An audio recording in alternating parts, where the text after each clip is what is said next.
south of the river.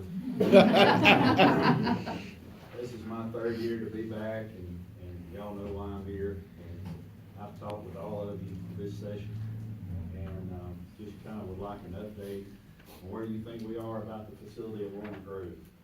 $97 million still owed by the state taxpayers. I know there have been several bills that we've tried to get through to reopen, get MDOC to utilize that facility. And I just want to know where y'all think it is right now, and where we may be, or will I be here next year asking the same thing? I think they're all looking at me. I'm happy to talk to you, Mayor. You know, you and I talk probably weekly about this. It's very important to me, and I think everybody that's here. I personally have filed a local and private bill to open up the statute to allow Walnut Grove to house the maximum security prisoners. Right now, by statute, it's just medium security. That was done when I received a unanimous resolution from the town, okay? And I'm told by the chairman, I talk to him about it every day, I bug him about this, the chairman of local and private, he tells me he's bringing it up. He tells me he's bringing up the bill. I have the support of the lieutenant governor on this issue. Now, I can't stand up here and tell you it's gonna be reopened or tell you what results we're gonna, receive, but I just want you to know I'm doing everything that I think can be done legislatively to put that facility in a place where it can be reopened. We've asked for $1 million to rehab the facility, and I believe talking with you and the sheriff, we think that's the money, all the money that it will take to get it workable. It's in very good condition. I realize the debt service that's there, it makes no sense for it to continue to sit there empty. Now, I will also tell you that DOC, I believe, has requested $30-something million, somebody up here may know the exact number, to rehab Unit 29. That doesn't make sense to me. I may not be the brightest crayon in the box or the brightest one up here. That doesn't make fiscal sense to me to pour $39 million, I believe is the number, into Parks when we have this beautiful facility right here in Walnut Grove that is able to house these prisoners from Parchman. And so I'm looking at the numbers.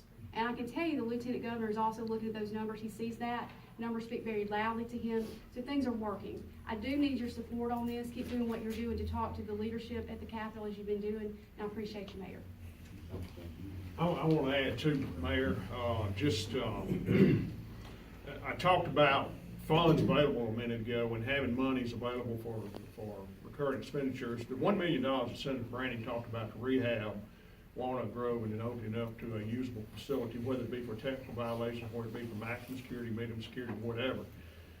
We're going to have some available dollars this year that are one-time dollars for just a one-time expenditure. And this is what we would be talking about for Walnut Grove. So all those dollars on the appropriation side, that is something that we have got in front of the leadership on both sides of the Capitol, both in the House and the Senate, is the need for $1 million to rehab Walnut Grove. Now, here again, I'm not going to go out on a limb at this point in the session. We hope to be through by April the 1st. We hope we are. So we're fixing to get down into the weeds on appropriations and doing the budget for fiscal year 20, and then doling out those monies that we have available to spend one-time expenditure with one-time money. And so it's at the top of our list. We're working hard for that. We realize the significance of not paying debt service on that every year and just sitting there. Facility needs to be used. It needs to, and for what it would mean to not only Walnut Grove, but to Lee County. I'm like Senator Branning. It's a no-brainer when you can spend $1 million or $30 million rehabbing a 40-year-old structure at Parchman. It's at some point, we hope some logic and common sense plays into that. Now, there's a companion bill coming in from the House side that has the same language as the Senate bill. You can tell this is a good topic when we all want to talk about it. But I also want to tell you that we're all familiar with it and we're all working. This is one of those things where we all get together on, we're all on the same sheet of music.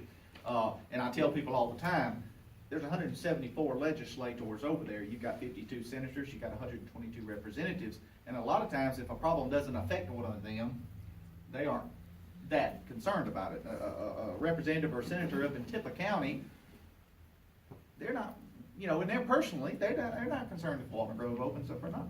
We are, because it does affect you, it affects our communities. And at the end of the day, politics is politics, and I'll be honest with you, I serve on corrections, and the chairman of corrections on the House side is, I'm sort of like you and your chairman, I'm hitting him up.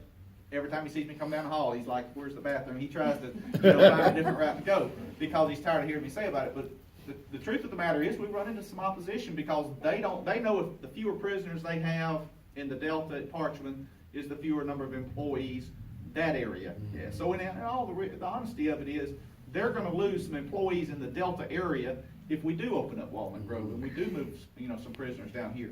So we run into that political aspect of it, where, to be perfectly honest with you, there's some people that don't wanna open it up for that reason. When you hear, I was in a conversation pretty heated the other day, well, if we open up Walnut Grove, we're gonna close down Leak Regional Jail. And I'm like, no, that's a no-brainer. No, we're keeping both of them. Now, we're not even discussing, what goes on at Leak Regional. That's a good facility. That's not even it's on the table. So it's always going on. We've all of us are in negotiations, if you will, and trying to push for that facility to open, because it helps all the counties. It's a no-brainer, like we said. It helps Scott, Newton, Leake, and the Shelby counties with the people having employees there, and plus, like I said, it just makes good fiscal sense when you look at what's been invested there, and the little amount. I know $1 million doesn't sound like a little amount, but $1 million is a little amount when you look at versus the 30 to rehab a building up there. So we're all working to do that, Mayor, and I agree with what Senator Brandon said. Keep up the good work and the charge. You're leading the charge on that fight, and you're doing a great job. And with you and the support you have from the sheriff and everybody else, I feel confident. This year it's looking good, but there again, in this business you can't make any promises, or if you do, you stand a chance of having an egg on your face. But we're doing what we can. Next question.